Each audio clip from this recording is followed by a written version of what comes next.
After conclusively doing research into the leading causes of death and the DOJ report, I've come to the unavoidable conclusion that the government plans to kill me, first and foremost, by either a heart condition, ischemic heart disease, stroke, or a lower respiratory tract infection. Since these are some of the leading causes in the death worldwide, they do not seem suspicious. And even for a middle-aged man, they feel that they can get away with it because of the millions of deaths that occur annually from these diseases. This is their plan. They can't get me to do a mass shooting and go to jail, or they can't set the stage for the police to murder me. That is their plan. Psych meds is their next plan. I'm just going to shoot some numbers by you real fast. Psych meds kill 500,000 people a year. Okay, it's almost 2,000 people a day. Sub-Saharan Africans die of communicable diseases, infectious diseases. 6 million a year. That's about almost 17,000 a year. So almost 19,000 people, a day. Almost 19,000 people a day die from psych meds and communicable diseases. These are the same people doing this, the eugenicists behind Big Pharma, the neo-colonialist exploiters. Exploitation leads to destitution, which leads to millions of deaths annually. Direct causes. We're not talking about indirect, we're talking about a direct result from exploiting people and keeping them from getting on their feet is millions of deaths every year. Now listen, look at these deaths. Now these aren't all the deaths. These are just ones that stick out to me like a sore thumb. Believe it or not, wars aren't that big of a cause of death. So liberals can cry, compare relatively. Liberals can cry about wars all they want, but the real issues are the issues they refuse to address. And I'm not saying Republicans are any better, but let's look at this. And I'll give you the ballistics later, the rest of the ballistics. Alcohol, 3.3 million deaths a year. Cigarettes, 6 million a year. Abortion, 43 million a year. That's 1.72 billion abortions worldwide in the last 40 years. 59 million abortions in the U.S. since 1973, Roe versus Wade. And you hear feminists talking about how it's such a great civil rights victory. Such a wonderful civil rights victory, right? When 59 million Americans were aborted since 1973. Feminists should be real proud of themselves. According to the World Health Organization, 3.3 million deaths with alcohol. 180,000 from sugary drinks worldwide. Washington Post. It's 25,000, I believe, in America every year. Okay, illegal drugs, 250,000 deaths a year. Pollution. Now this one is a real kicker. I've been talking about this. I say, look, I don't care if you believe in climate change or not. Pollution kills 3 million people a year. Live science. 3 million. You're so proud of yourself with your technology, oh, we're so great, and anyway, just fucking complete scum. Anyway, 99% of all child deaths occur in low and middle income countries alone. 99%. So it is safe to say that almost all of these are preventable deaths. And what is the math on it? 6.6 million children died before reaching their 5th birthday in 2012. CDC, I believe. 6.6 million. 99% in low and middle income countries alone. And what kills them? Malaria, ischemic heart disease, stroke, lower respiratory tract infection. And so the New World Order basically tells my parents, gang stalk your son and we might help you, come up with your, help you get your herbal plants out that cure malaria.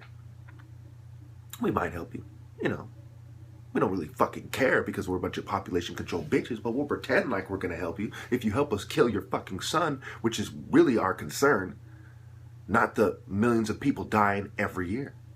So let's do the math here. Hey, let's whip out the calculators. Let's get it down a year. Just the things that I've talked about: alcohol, cigarettes, abortion, car accidents, illegal drugs, sugary drinks, psych meds, air pollution, malaria, birth, etc. Oh, let's not forget that 200,000 people die needlessly every year from heart disease, cancer, chronic respiratory disease, stroke, unintentional diseases, etc. Okay? Because if you look at the states with the lowest death rates, and you compare them to the rest of the states, then 34% of premature deaths from heart disease can be avoided, 92,000 lives saved. 21% of premature cancer deaths can be avoided, 84,500 lives saved. 39% of premature deaths from chronic lower respiratory diseases prolonged in 29. Remember, I complain about heart, and lower respiratory problems because from the covert drugging. It's part of what they're doing. They're trying to piss me off and they're trying to fucking kill me. 33% of premature strokes, 17,000 lives will be saved. 39% of premature deaths. Now let's kick the 37,000 lives from premature deaths from unintentional injuries. 37,000 lives to be saved. CDC. Now let's kick the ballistics here. How many is it a year, and how many is it a day? And I'll tell you right now, it's not pretty. I didn't include the statistic of the sub-Saharan Africans in the calculations. Okay, because I know some of you are bootlickers who don't fucking care. So I put the children's statistics instead. Okay, keep in mind the 6 million a year from sub-Saharan Africans dying from infectious diseases, and very small percent of them are AIDS. AIDS kills how many people a year? Oh, I didn't include that either. I forgot to read that one. Let me find it. I wrote that down here somewhere. 1.5 million people die from AIDS every year. Okay, so that's in the entire world. So therefore, most of these deaths, are preventable deaths. From poor living conditions, unsanitary living conditions, not having clean water and things of this nature. Okay, that's the communicable disease that they're dying from, not from AIDS. A lot of people hear that they're dying from infectious diseases. They all have AIDS. No. Less than 1/6 of them are dying from STDs. Less than that, because 1.5 million people die worldwide from AIDS. Now let's kick the ballistics, shall we, people? So while you people think that they're not waging war on us, if I cut off your water supply and you die, and I have a population, I just happen to believe in population control, is that not a form of waging war on you? If I poison your water supplies and I just happen to have a population control agenda and millions of people to start dying, is that not a form of waging war? When you do something that causes people to die and you believe in it, you believe in making a killing in business, you believe in population control, you feel powerful from killing innocent people, that is waging war. Now let me tell you the human cost of this war that's being waged on us by certain groups of people that I have thoroughly explored in my other videos. And the spiritual bottom-feeding philosophies that have allowed this to take place. The number one being conformity. Conformity is disgusting. But let me, without further ado, 64,889,500 people die a year from preventable deaths with just the things that I have listed alone. 177,780 people die a day from just the things I've listed alone. 7,407 people die every hour. These are all preventable deaths. On record. On fucking record. An hour. Okay? 124 people die every minute. Preventable deaths. 2 people die. 2 preventable deaths every single second. 2 more. 2 more. 2 more. 2 more. 2 more.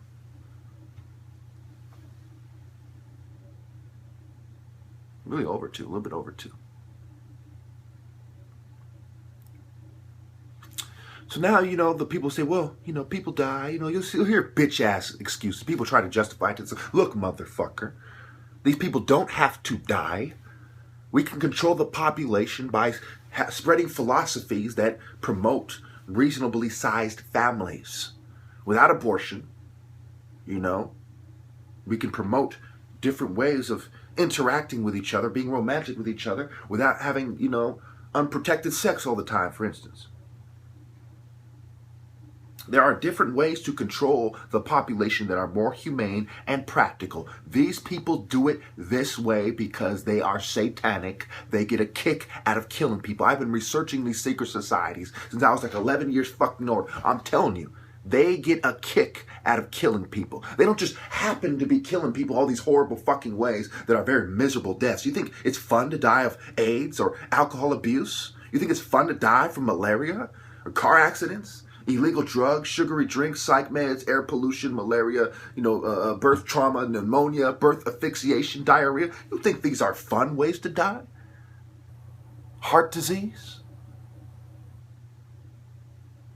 These people get a kick out of you suffering and dying. You know, as much as I hate to compare it to a movie right now, but it kind of reminds me of the fucking Palpatine, Emperor Palpatine from Star Wars. You know, enjoying the suffering and death.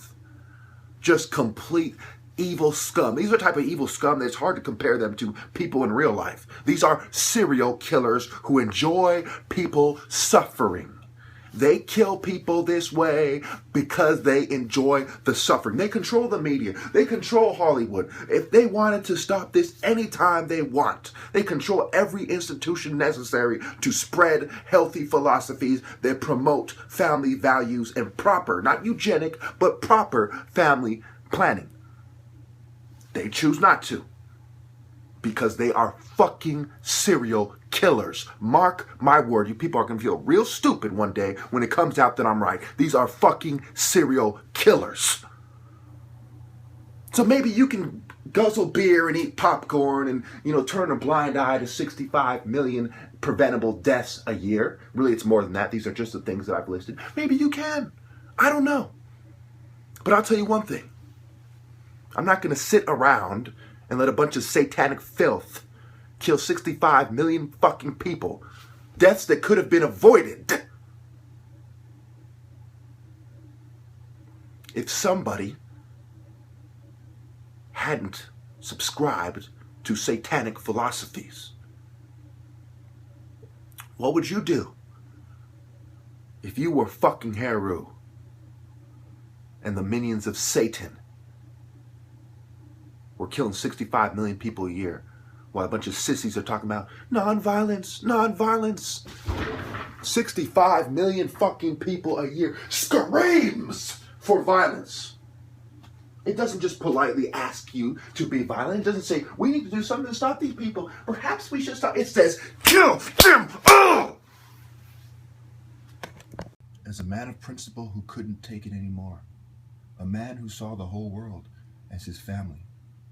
And so, never again would revolution in America be fought the same way.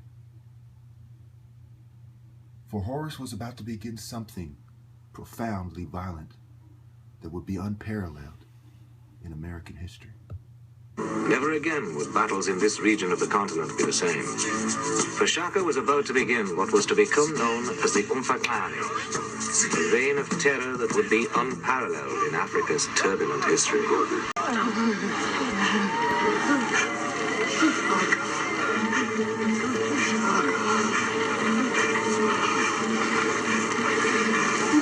Do you remember Mfunda? You know how she died? Starvation and exhaustion. A slow, painful way to die, especially for an old woman. Her death could have been avoided if someone hadn't burned our grave, forcing her to become an outcast. Please don't spill! What would you do if she had been your grandmother?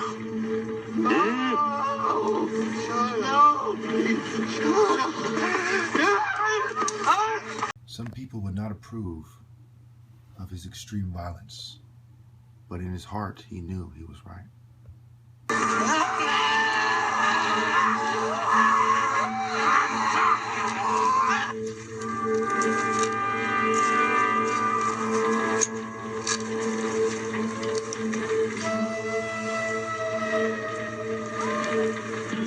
Disapprove of me, Makedama?